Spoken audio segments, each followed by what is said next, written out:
millions of listeners in the fight against hunger and poverty and arm them with important information while challenging them to become part of the solution.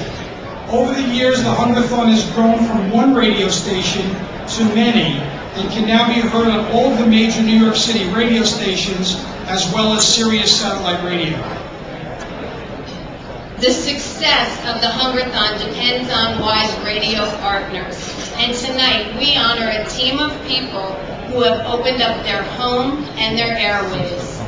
They continue to put all of their resources to bear to help Hungerthon raise the critical funding we need for our work and to also give a voice to the grassroots organizations Y works with. The reportings from the front lines of hunger and poverty and the commitment of WCBS 880's team to telling a compelling story about the complex problems related to poverty is unparalleled to any other radio station in the country. The station's Vice President and General Manager, Steve Swinson, sets the tone and provides the necessary leadership to make it all happen. Tony Guida and Wayne Cabot are stellar on-air anchors, and News and Program Director Tim Scheld is the heart, soul, and engine behind the WCBS News Radio 880 Hungerthon. For your outstanding work informing the general public about hunger and poverty, come on up. Your partnership with Y in our annual Hungerthon, and for your overall commitment to the general welfare of the New York tri-state community through your everyday broadcast. I am honored to present the 2008 Y Chapin Award to WCBS News Radio 880's team, Steve Swinson, Tim Scheld, Tony Guida, Wayne Cabot, and to Scott Herman for making it all happen. Yeah, thank you.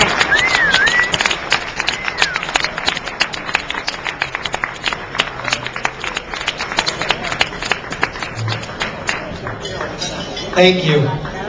It was in the year 2000 that Bill Ayers and Sue Leventhal approached WCBS about holding a radiothon to raise money to help fight hunger. Being an all-news radio station like us, our station had always pretty much stayed focused on delivering the news and only deviating from that when we would carry play-by-play sports. Most news stations consider themselves like utilities. We provide information in a no-nonsense way to get listeners up to date and rarely do anything to get in the way of that mission. But of all of you that know Bill and Sue in this room are well aware that they are, if nothing, tenacious and persistent. And so they spent time and time coming back and talking to us about participating in the Hungerthon. We ended up feeling that WCBS had a special relationship with our listeners because of our on-air talent. Our listeners feel that our on-air folks are like friends who they trust to tell them about the world. So we took the leap and did our first radiothon, and it was, without a doubt, an incredible success. Not only did our listeners respond by donating tens of thousands of dollars, but we began a great relationship with World Hunger Year, a relationship that makes all of us at WCBS proud. When you're in the business of delivering news every day, and much of it is, unfortunately, about problems, our Hungerthon has become a feel-good annual event for all of us at WCBS. It has tied us even closer to the communities that we serve here in the tri-state area. So on behalf of the radio station, I'd like to say thank you for this honor, but also thank you for the partnership that all of us at the station feel has great value for us and for our communities. At any organization like this, putting on an event like our annual Hungerthon requires a champion. And the champion at WCBS that moves our event forward year after year is our Director of News and Programming, Tim Scheld. Tim? Try to clap. Thank you, Steve. We're, as an organization, humbled, honored. You may wonder why is a news radio station being honored on the same night as a presidential candidate and world-famous singer-songwriter and folks who work on the front line doing the real hard work. We wonder the same thing ourselves. But in reality, presidential candidate once said it takes a village, and we really do believe it takes a community, and that's what World Hunger Year is all about. It's a community, no matter how large a radio station we are in New York City, the largest city in America. It does take a community to exist and to survive, and that's the spirit with which we deliver our part of the partnership with World Hunger Year. We're honored to be here. I just want to recognize a couple of the folks who really do the hard work and heavy lifting on our staff. Joe Connolly is our morning business reporter from the Wall Street Journal. Jared Max is our sports director. Tom Kaminsky is our travel helicopter reporter.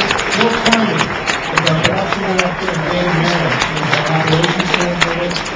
And we are here to say tonight that we are honored to be a part of World Hunger Year, but more than that, we are honored to be honored by people who we consider very dear friends. These are not partners, these are very, very dear friends. Bill Ayers always says, "Hello, brother," when we greet each other, and it is the most sincere greeting that we can give back to him, because we are brothers, Sue, we are sisters, Noreen, we are everything. And I'd like to thank Scott Herman and Steve Swenson as well. Thank you.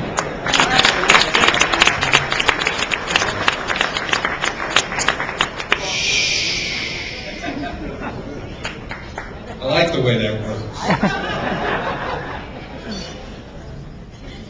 My very good friend Arthur Ashe used to say, from what you get, you can make a living. From what you give, you can make a life. The people, the men and women of WHY, of World Hunger Year, by what they give every day, are making lives better in this country, coast to coast. And instead of receiving an award tonight, I should be honoring them. But the best I can do is say thank you to Bill Ayers and World Hunger Year, and to Steve Swenson and WCBS for allowing me to be even a small part of this extraordinary work. Thank you.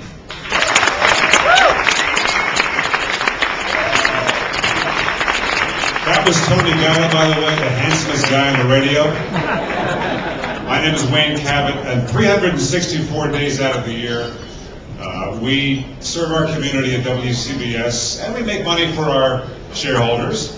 One day out of the year, when Bill and the gang come by, we serve the greater community, and we make money for World Hunger Year. We make some serious money, too, and it's very nice. I gotta tell you something. It enriches the entire newsroom. The mood at the radio station is unsurpassed. Everybody is united for the day, and we have to really thank World Hunger Year. Thank you for thanking us, and you guys are really, you bring soul to our radio station. That means a lot to us. Thank you. And we are two people you didn't recognize, and also part of our family.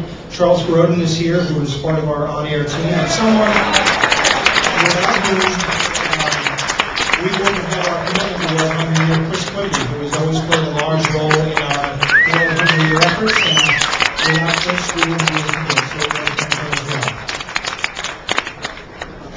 thank him as well. One final thought. Happy birthday, Senator Edwards.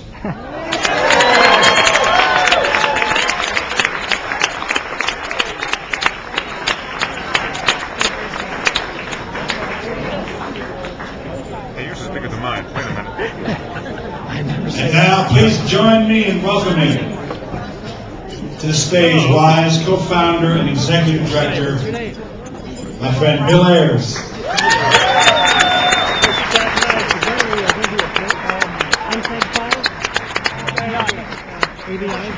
Good evening, ladies and gentlemen. It is my pleasure to introduce a man that I know you're all happy to hear, Senator Edwards, in just a moment. But you know, the interesting thing is that we here in America have not recognized that we have a world food crisis, and yet you see it in the